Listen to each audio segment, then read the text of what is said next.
Between August and September 2014, the UAE authorities detained 10 foreign businessmen of Libyan nationality. These 10 include 2 Canadians and 3 Americans. Many of the detainees have lived in the UAE for over 2 decades and have contributed to its business community and are highly respected. The men were taken by UAE state security agents dressed in civilian clothing without ever being presented with an arrest warrant. The families of the victims quickly notified consular authorities and searched for the whereabouts of their loved ones with no avail for months.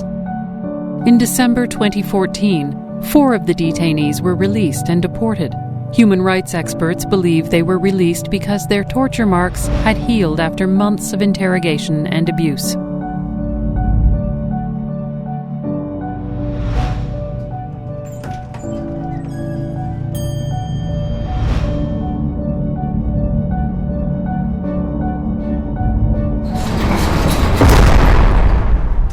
Credible and serious information, including a recent Human Rights Watch report, confirmed that the victims were severely tortured. They have been subjected to over 30 methods of torture employed by UAE local state security agents. These include electrocution, thrown on the ground and continuous relentless beating, boxing ring mass beating by over 20 UAE state security agents, being eaten alive by bugs to force confession, falanga and continuous hitting, forms of waterboarding and freezing, chained and hung upside down and then beaten systematically on all parts of the body, and many other forms of physical, psychological, and sexual torture.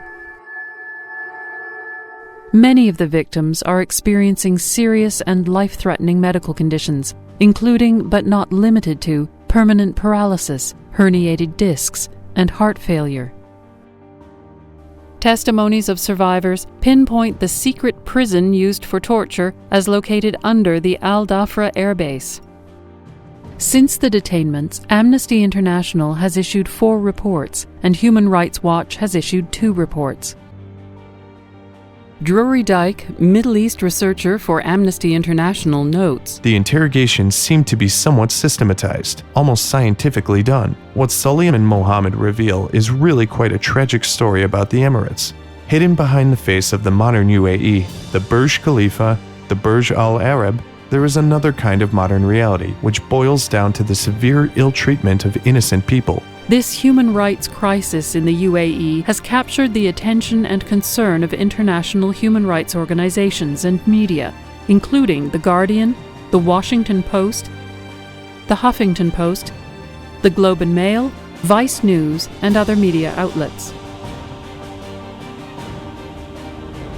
According to human rights legal experts who have researched these cases, when the victims were kidnapped and detained, their human rights under international law were violated. The victims were held in incommunicado detention for over 4 months. The victims were not brought promptly before a judge. The victims were not provided with legal representation. The victims were not provided with appropriate access to their family. The victims were not and still have not been informed of the nature and substance of the allegations against them.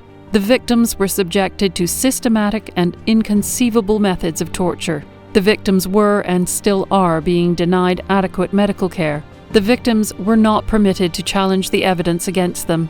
The victims have been denied consular support. Mrs. Gabriella Knoll, the UN Special Rapporteur on the Independence of Judges and Lawyers, explains state security should be under control. Who controls? Who manages? Who is responsible for the state security? Nobody knows. Everyone should be accountable. If there is no accountability, there is no respect for the law. There is no certainty. There is no trust in the justice system. It leaves the door open to any kind of action and will remain impune. After 400 days of arbitrary detainment, the arrests are clearly politically motivated. The UAE has directly intervened in Libyan affairs in hopes of influencing the strategic outcome of a specific faction. The released detainees describe their experience as an information collection campaign about Libya. As well, the UAE state security has attempted to recruit some of these expats as informants.